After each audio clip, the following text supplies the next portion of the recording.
So many years ago, I remember hearing this story about the late great Zen master Suzuki Roshi, where a student raised his hand after a talk and he asked him, Master, I just don't understand. Can you just please put it in a nutshell for us? Can you just please reduce Buddhism to one phrase? And apparently, everyone in the meditation hall started laughing about this. And Suzuki Roshi was laughing too, because it did seem kind of funny. This idea that the teachings of the entire Pali Canon could be reduced to just one simple phrase. So after the laughter had died down a bit, Suzuki Roshi very quietly said two simple words, which were everything changes. Everything changes. And this is just one of my very favorite Buddhist phrases, and it's one of what I often call Buddhist sticky notes, which are these great 2 to 5 word phrases that are really easy to remember and sort of keep in our pockets so that it's right there whenever we need it.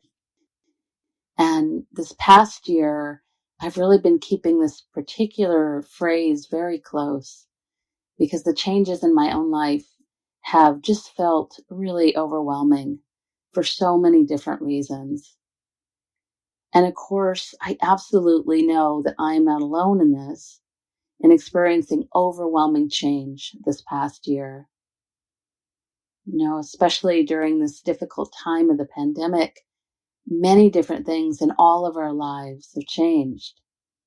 And the truth is, we can never truly go back to the way things were.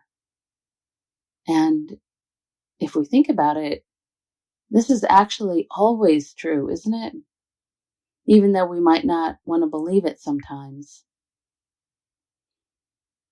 And of course, sometimes it can feel like things aren't changing fast enough for us. And at other times, like this past year, change can just rush into our lives really quickly and might even knock us over for a while. Or maybe it's not just one big change, but a whole torrent of changes that sort of roar into our lives like a hurricane and topple almost everything over, like the town that we've built for ourselves is suddenly missing whole neighborhoods. And to use another really common metaphor for change, it can often feel like the rug has suddenly been pulled out from under us. And emotionally, we're kind of like a little dust mote that's been living on that rug. And now we're floating around in the air somewhere.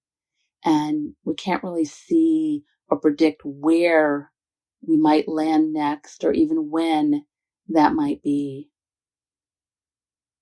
And so, as you might imagine, we mostly really want to land back down on that same familiar spot on the rug because it's safe and familiar and we know it. But so often, just when we feel like we're finally going to settle down again, or maybe we feel like finally we've landed and we feel safe somehow, suddenly that rug gets pulled out again.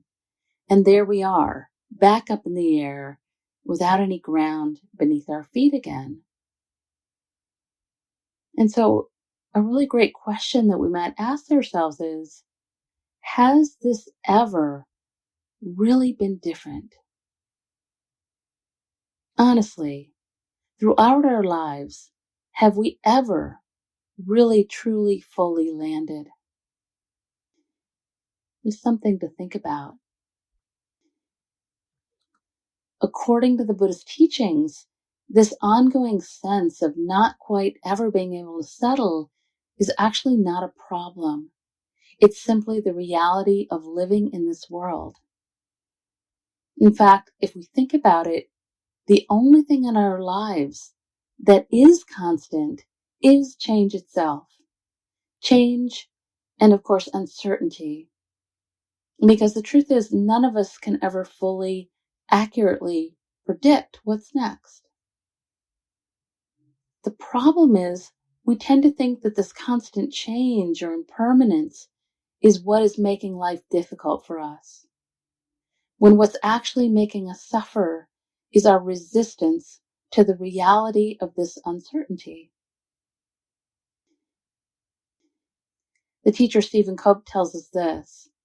He says, through practice, I've come to see that the deepest source of my misery is not wanting things to be the way they are, not wanting myself to be the way I am, not wanting the world to be the way it is, not wanting others to be the way they are. Whenever I'm suffering, I find this war with reality to be at the heart of the problem. So if this kind of war with reality is truly the heart of our difficulties, our practice then is to really contemplate what this means. And this is what I want to explore a little more in this talk. Several years ago, one of my very favorite teachers, Bhikkhu Analayu, sort of famously summarized the entirety of our practice in just 4 words, which I know many of you who've heard my talks before can probably easily recite this. In fact, I use this phrase so often, I now have a number of t-shirts and coffee mugs and even bumper stickers that students have made for me over the years with this particular phrase on it. But I love it. It's just 4 simple words, which are keep calmly knowing change. Keep calmly knowing change. And I love it for many reasons, but one of the main ones is that it's short. So we can kind of use it as a kind of mantra for ourselves to remind us about how we are being asked to train. And to remember that essentially, this is how we can discover more joy and more freedom and ease of being in our lives. By very consciously using our practice, again, to keep calmly knowing change. In the teachings, the main way that the Buddha asks us to do this is by using our practice to contemplate and understand and really get to know very intimately what he called the 3 characteristics of life. And the first of these is called anicca, which is exactly what Suzuki Roshi was pointing to. The truth that everything is constantly changing or impermanent. The second of these characteristics is anatta, or sometimes called no self, which is the truth that we ourselves are also constantly changing, that there is no solid, permanent, never-changing self or identity that we can point to or grasp onto, something that's lasting. And finally, the third characteristic of life is that there's dukkha, which is often described as a sense of dissatisfaction or suffering, which is a lack of satisfaction, which arises in large part because of our inability to accept those first 2 characteristics. My very favorite Buddhist nun, Pema Chodron, talks about the 3 characteristics this way.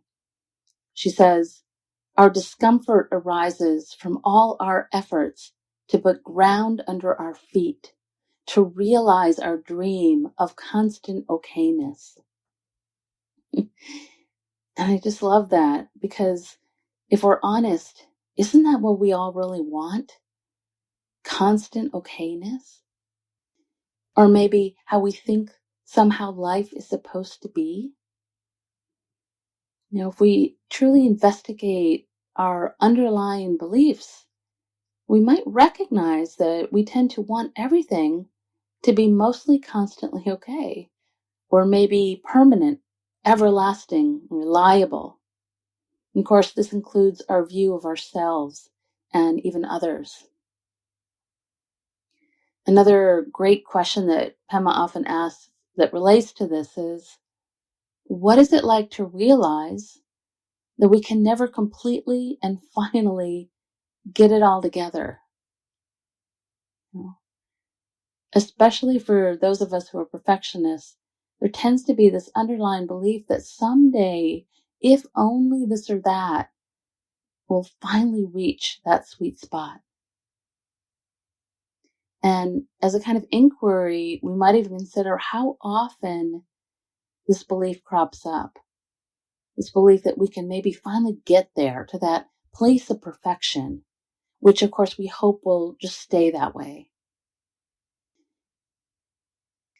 Just as a simple example, I've been noticing lately that when I wake up in the morning, there's this strong wish in me that everything had just stayed as it had been the night before. Like, I really want the bed to already be made for me and not have to do it over and over 365 days of the year. Like, it was perfect yesterday, perfectly made, and now it's just a mess again, and I have to do it all over again. I also really want all the dishes to be washed and put away and for the trash to be empty. And honestly, what would be really great was if my body had already been washed and dressed and was ready to go. And oh, by the way, maybe 40 pounds lighter and maybe 20 years younger as well. So I've also been noticing this spring that I've been having a completely unrealistic desire for all of the plants in my yard to be fully formed already.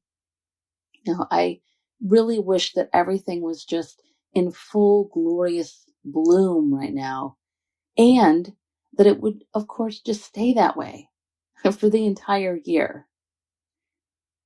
So as you might imagine, I've also noticed that I've been feeling impatient about the plants as well. Like, I really don't want to wait for them to grow and to bloom.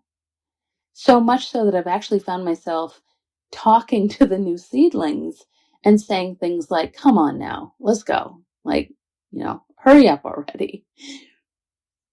And I need to confess that one morning a couple weeks ago, I actually found myself trying to pry off the seed casing of a moonflower plant instead of just letting it fall off naturally.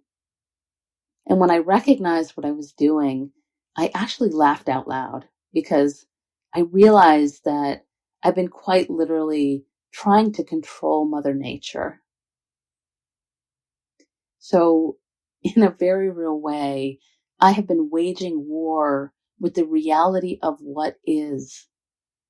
And so, of course, what I've also been noticing is a real sense of frustration or dukkha, dissatisfaction. And what I've been slowly coming to understand is that because everything has felt so out of control in my life this past year, I've been sensing a real need to just pin everything down, to have everything in its place so that it will feel somehow more familiar and safe and be somewhere that I can land. And throughout this time, it's been incredibly helpful for me to remember the most important aspect of our practice, which is to offer myself compassion, karuna, and to remember that reaching for that sense of constant okayness is simply our human tendency. As Pema said, we all tend to want ground under our feet. So it's okay. It's completely understandable. And again, I've also needed to remember that as the teachings show us, whenever we try to control that which is inherently impermanent and uncertain, it only tends to cause us more suffering. So one of the main ways that we're asked to practice is to really start to notice how many things in our lives that we're trying to control and how this desire for control affects us. So we might start by noticing what people, places, things, situations, or even beliefs that we tend to mostly want to stay the same. So, for instance, we might consider if one of these things changed somehow, I might feel a sense of being out of control. I'll repeat that. If one of these things changed somehow, I might feel a sense of being out of control. As you might imagine, this mostly includes those things we like or love. So, for example, we all tend to want our loved ones not to change so much. We really don't want them to age or get sick or leave us. And I also suspect that most of us might also want our jobs and our homes and our different communities to stay mostly the same. We might also notice that we tend to get nervous about change when it comes to whatever feels safe and comfortable to us. All of those things that feel familiar to us. And I often like to remember that the word familiar is related to the words family, friendly, which points to this idea that when we think we know something, it becomes much less frightening. And so again, this often includes our loved ones, our homes, jobs, communities. We think we know these things. And this is also true of our sense of self, or maybe even an old negative belief about ourselves. It's familiar. This might even be an old acquaintance or friend, job situation that maybe isn't right for us anymore. But we tend to hang on or continue to an old identity or an old belief, or even a person, because it feels safer to us. It's that better the devil you know than the devil you don't kind of thinking. What we tend to not like is new, different, strange, right? New is a stranger, and we tend to not like uncertainty, even if this means seeing ourselves as new. Except, again, the reality is that we ourselves are truly never the same. And nor is anyone else or anything in this world, ever. Even though very often it just feels this way. In the teachings, the metaphor that's most often used for life itself is that of a river. Because even though it's actually a successive series of different moments joined together, it can so often give the impression of one continuous flow. So the idea is that even though it might look the same sometimes, the river of yesterday is never the same as the river of today. And the river of this moment is never going to be the same as the river of the next moment.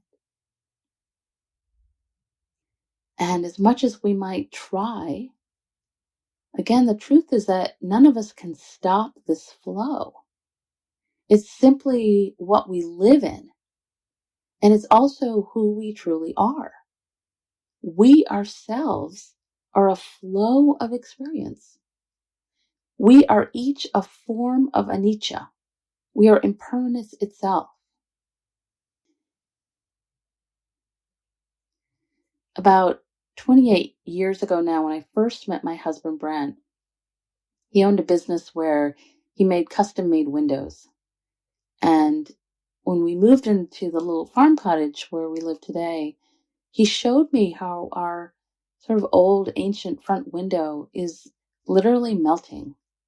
Like there are visible waves in the glass like a river, and it's visibly thinner on the top and thicker at the bottom.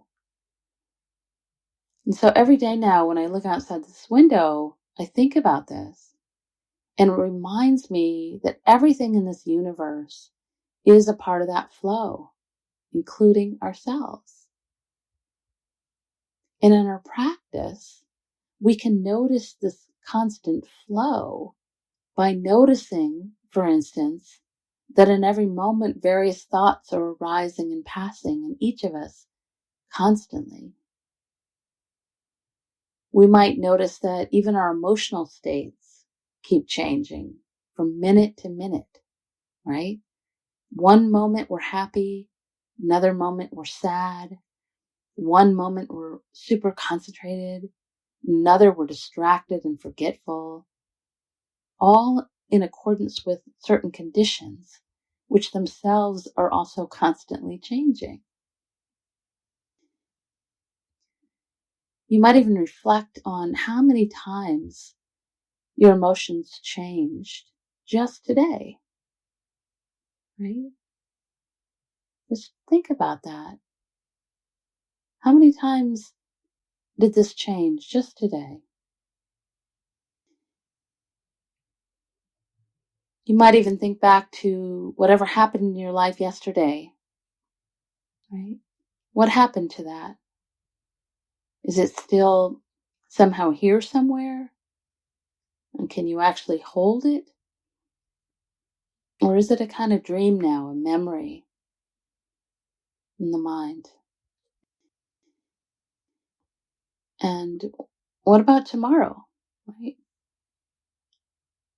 We may have plans, but do any of our moments really turn out exactly as we planned? Ever? Again, it's really all a dream, isn't it? We might have considered this question, which is, how much time do I spend judging how well I'm doing in regard to how I imagine my life is supposed to look, while ignoring how I actually feel in this moment, which is the only one I'm actually living? The Tibetan master Dilgo Khenche Rinpoche once said, in meditation, we can see through the illusion of past, present, and future. Our experience becomes the continuity of nowness. The past is only an unreliable memory held in the present. The future is only a projection of our present conceptions. The present itself vanishes as soon as we try to grasp it. So why bother with attempting to establish an illusion of solid ground? Why bother attempting to establish an illusion of solid ground? So even though we are actually always on unsolid ground, right in the center of change, and can never really know exactly how the next moment and the next are going to play out, our tendency is to want everything to just stop flowing. And when it doesn't, we also then tend to want to hold on or cling to the edge of this river. Or maybe more often, we want the river to flow exactly how and where we want it. But according to the Buddhist teachings, the way to stop the suffering that this causes is by doing the exact opposite of these things. So instead of clinging and holding on or desperately trying to control the flow, we let go. We surrender into the flow of it. As the poet John O'Donohue writes, I would love to live like a river flows, carried by the surprise of its own unfolding. This is how we're asked to train and practice. And again, this kind of surrender to impermanence is the whole of the Buddhist training. We train ourselves to study and really get to know impermanence and to be constantly aware of this flow so that we can remain calm in the midst of change and so that we become wiser about how we respond rather than constantly reacting or struggling or fighting against change. The philosopher Pierre Ferrucci tells us we give up, and by some benevolent paradox, that very attitude releases the solution. Some form of understanding often follows self-surrender. It's a process we see in artistic creation, in prayer, in scientific reflection, in meditation. So again, in essence, what the Buddha is offering us is a kind of paradox, which is this idea that if we can actually take a long, deep look at impermanence, if we can actually invite it and become friendly with it, not in an intellectual way, but a very experiential one, it does not lead to suffering at all, but in fact to great joy. As all of the great teachers tell us, surrendering to impermanence is like the master key to open any door that we wish. It's so important, in fact, that the Buddha's last dying words were said to have been, "All conditioned things are impermanent. Strive on with diligence." His last words, "All conditioned things are impermanent. Strive on with diligence." The Zen master Thich Nhat Hanh says we should learn to say, "Long live impermanence," since thanks to impermanence, we can change suffering into joy. This surrender is sometimes called the Mahasukha, or the great happiness. And again, as all the great masters tell us, the only sweet spot ever really is right now. It's this moment, the one we're actually living. Many years ago, I remember hearing a story about the Dalai Lama who was being interviewed by a reporter about his life. And the reporter asked him, "Venerable Sir, what do you think was the very best moment of your life?" And the Dalai Lama thought about this for a moment. And he said with a smile, I think now.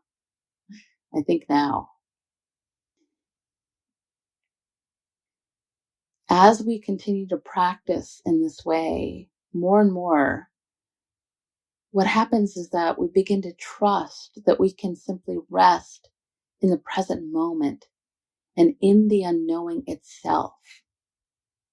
We can float there, if you will, in that unknowing.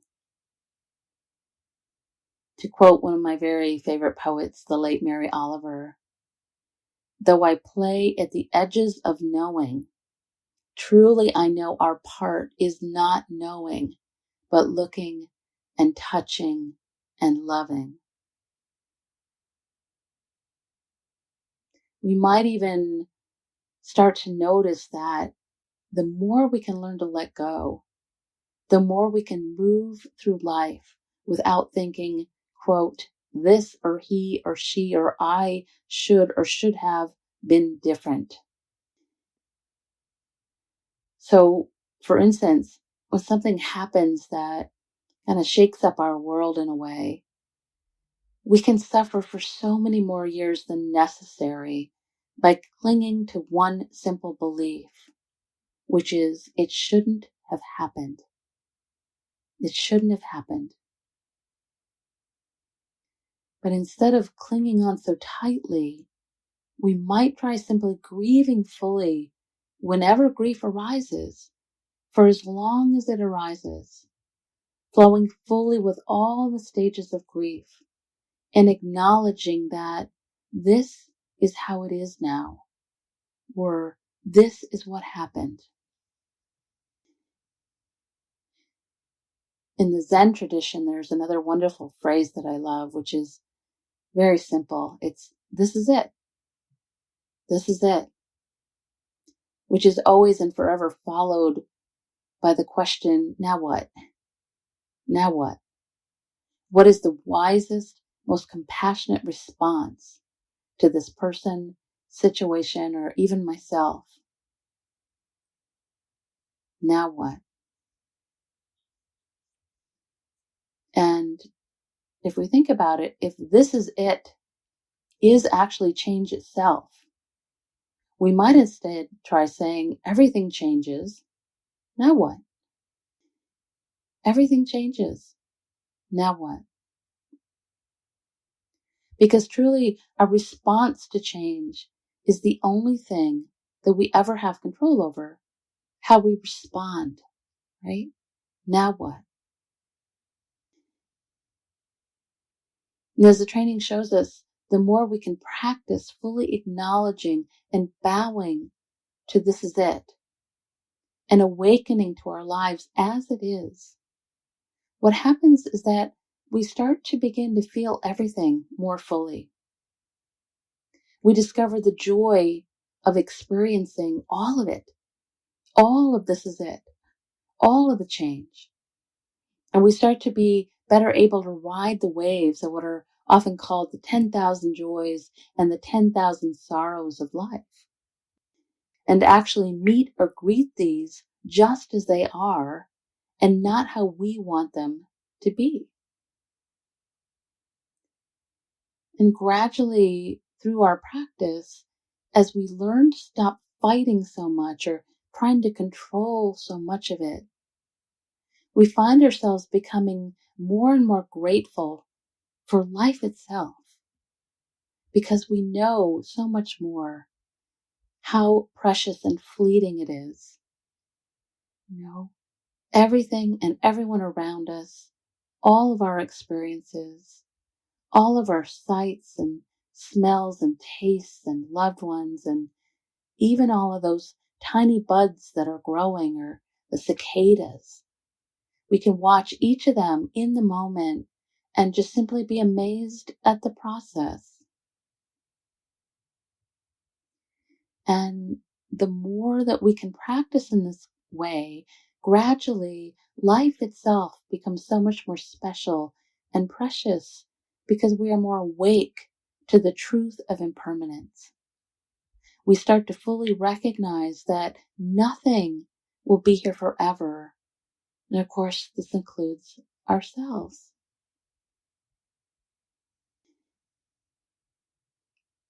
Along with this, we might also remember that every day, truly, everything is completely new, including ourselves and everyone we know, everything. And as a kind of ongoing practice, then each morning when we wake up, we might ask ourselves, how can I see myself as new today? How might I see myself as new today? Or how could I see my life as new? Or even, how could I see my beliefs as new? How could I see my beliefs as new?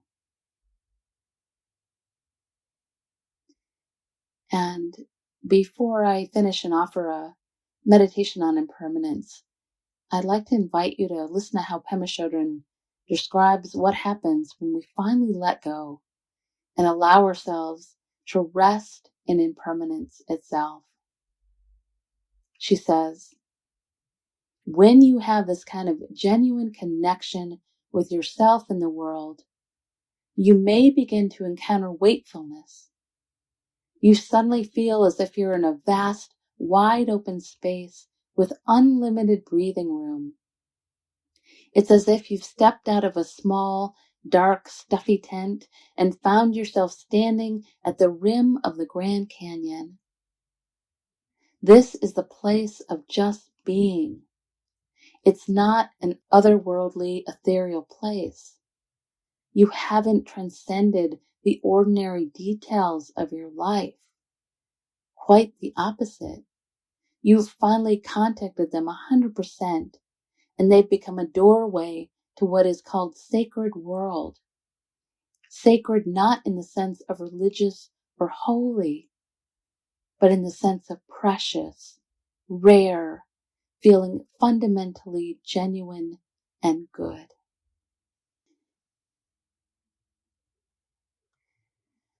So, to end, as you're ready and it's available to you, I'd like to offer a meditation on impermanence and noticing impermanence. So if you're seated in your chair somewhere, you might want to start to settle the body, noticing the breath. And if you're traveling or walking, you might start to sense your sit bones or your feet if you're walking, sensing the body and the breath as well.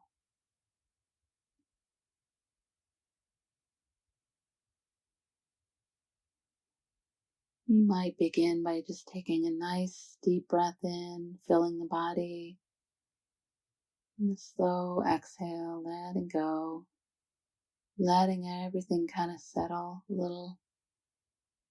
Couple of rounds of these on your own, just to begin to get in touch with your breath, noticing the inhale and the exhale. And then each exhale, you might begin to relax the body and settle even more.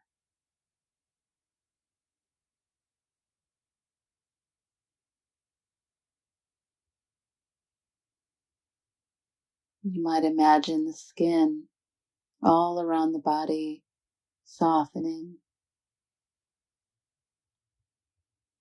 So you might begin with the top of the head,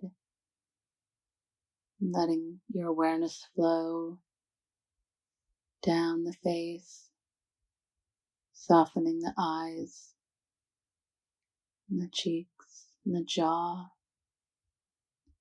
still breathing.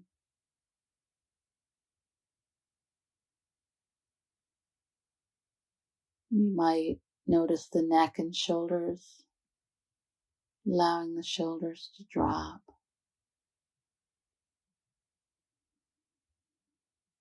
Nothing to hold up.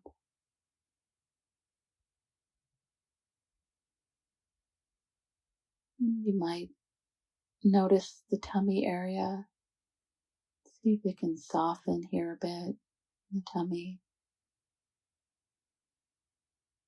Sometimes it can be helpful to place a hand on the tummy.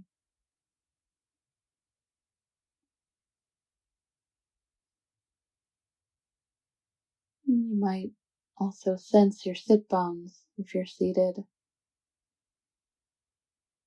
And sense your connection to the earth.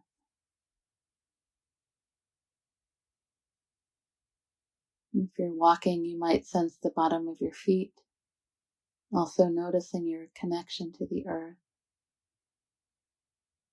And in some way allowing the earth to hold you so that you can relax even more.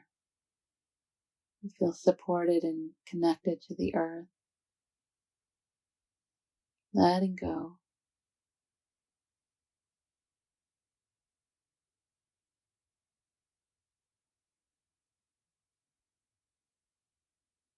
You might even sense the very center of your palms and allow them to soften and open a bit in a gesture of letting go and receiving.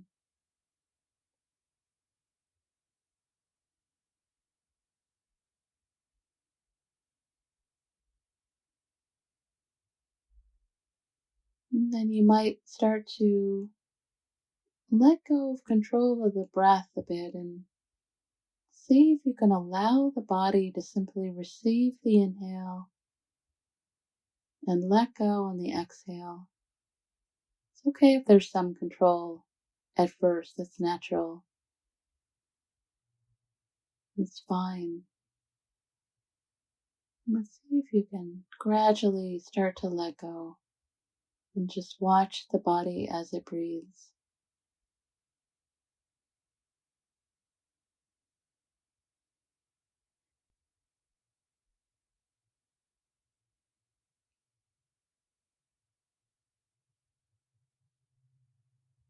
So right here you can notice the breath itself is constantly changing. In every moment, receiving a new moment and letting go. Each breath in, receiving. Each breath out, letting go. Just spend a minute or so just noticing this flow of the breath.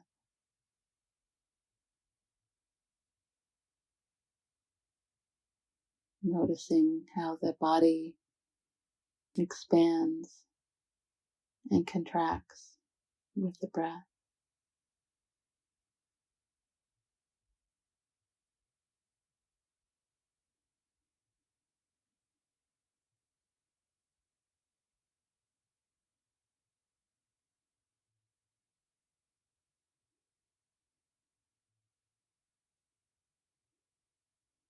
You might now start to become aware of sound around you.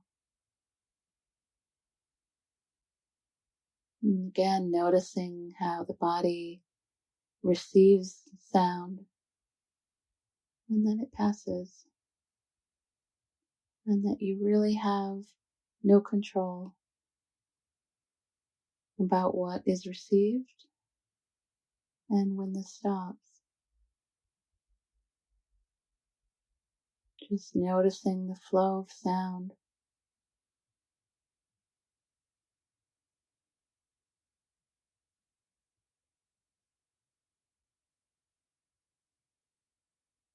Still aware of breathing.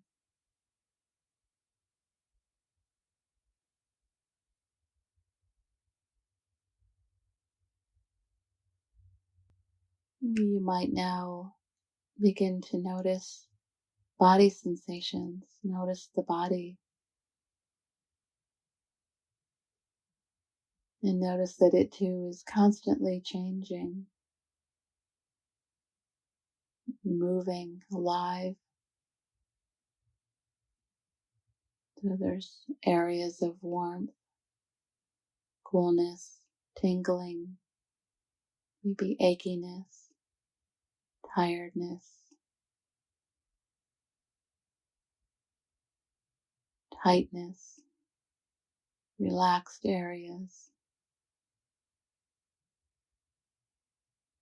Noticing if this changes as you're aware of the body.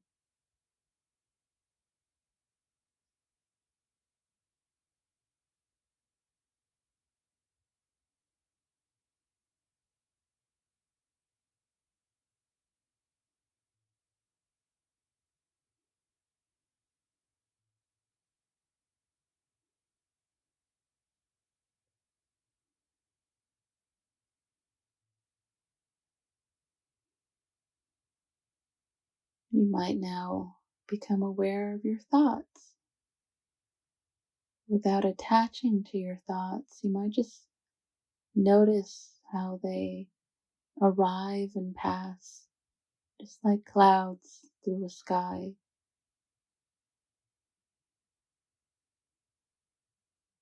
Constantly changing.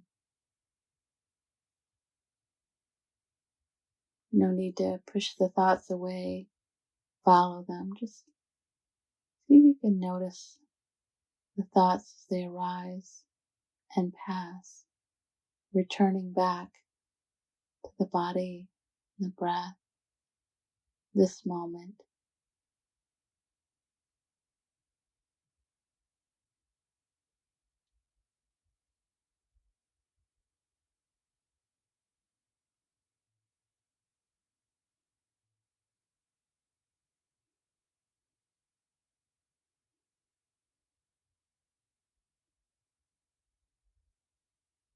You might even see if you can sense any changing emotions, the flow of emotion, and maybe the physical sensation of emotion in the body, where it lives, and how that might shift and change.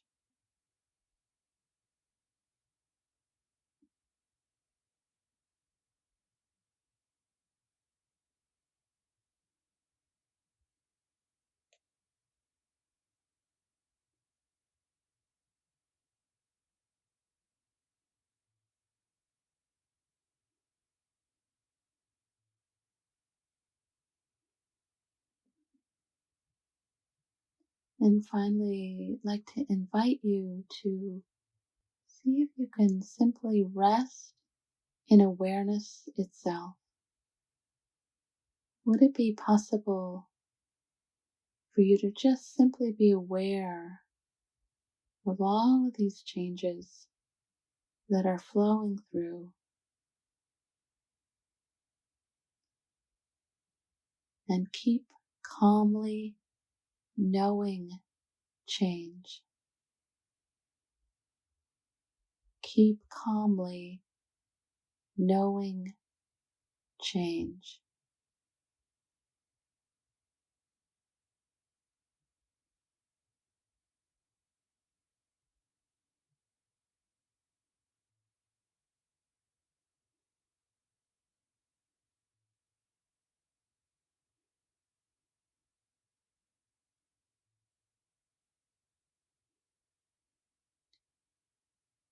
And finally, with the eyes still closed, I'd like to invite you to listen to this poem from one of my favorite poets, Mark Nepo, who tells us,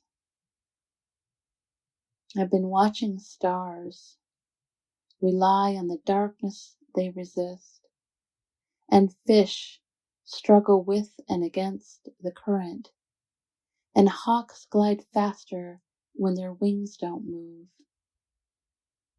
Still, I keep retelling what happens till it comes out the way I want. We try so hard to be the main character when it is our point of view that keeps us from the truth. The sun has its story that no curtain can stop. It's true. The only way beyond the self is through it. The only way to listen to what can never be said is to quiet our need to steer the plot. When jarred by life, we might unravel the story we tell ourselves and discover the story we are in, the one that keeps telling us."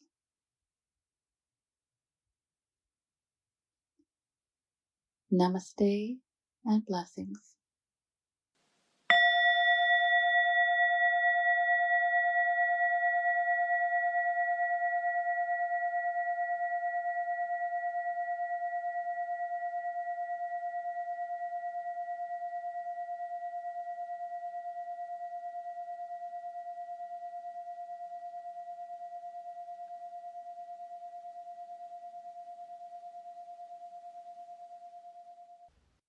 I hope you enjoyed this talk. These talks are always offered freely so that no one is ever denied access to these teachings, and your support really makes a difference. Dana is an ancient Pali word meaning spontaneous generosity of heart. If you feel inspired to offer dana, you can do so by visiting my website at www.mindfulvalley.com. Thank you so much.